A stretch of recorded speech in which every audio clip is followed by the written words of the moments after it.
Menanggapi ramainya kisruh keluarganya dengan PDI Perjuangan, Presiden Jokowi sebut hal itu adalah biasa dalam tahun politik.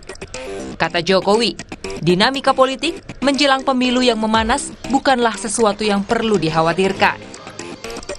Takut apa lagi? Takut pemilu.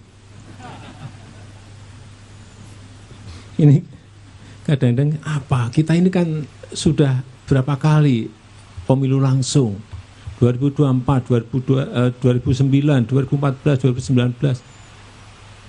Ya kalau mau pemilu anget-anget dikit, agak-agak panas kan nggak apa-apa. Yang paling penting Bapak Ibu jangan beli kipas itu,